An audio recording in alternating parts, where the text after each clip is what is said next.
আমি সরকারকে অনুরোধ করব পরিবেশ পারিপার্শ্বিকতা বিবেচনা করে আমাদের মানুষদেরকে বিচার দিয়ে দেখো আন্দোলন সংগ্রামের কথা হয় অঞ্চলের মিছিলে বিকল্পের পাশে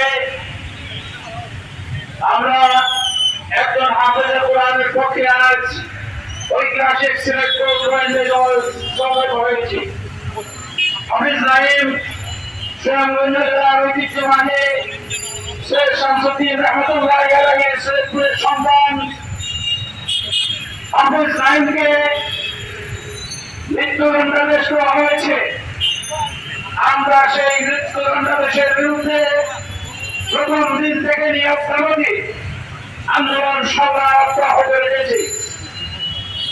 পরিতাপের বিষয় হল 24 পরবর্তী পর্যায়ে সরকার এসেছে। আমরা মনে করেছিলাম সেই সরকার হবে ইনসাফের সরকার। বৈষম্যহীন ভাবে এই সরকারের কাছে জাতি আকাঙ্ক্ষা পোষণ করেছিল একজন জেলে যাবে আরেকজন পুরা কাজের নিচে একই মামলার একই দ্বারায় চলাফেরা করবে, তা কোনোভাবেই মেনে নেওয়া যায় না। আমরা যে জিনিসটি বুঝতে পেরেছি, আমরা ওদের স্লোগান ছিল দিল্লি না ঢাকা, আমাদের একই স্লোগান ছিল ঢাকা ঢাকা।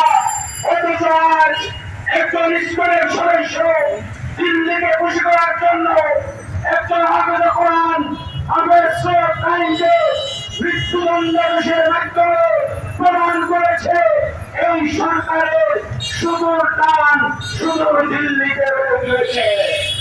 এটা কোনোভাবেই মেনে নেওয়া যায় না।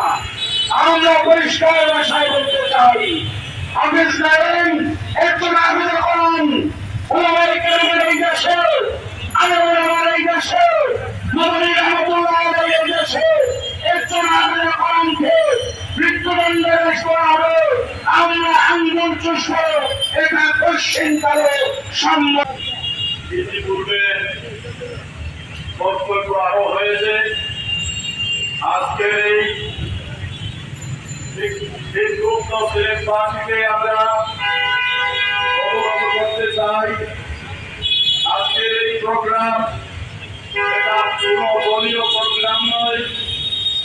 এটা আমাদের সৈয়দপুর গ্রামবাসীর পক্ষ থেকে আমরা ইতিমধ্যে বারবার বসেছি।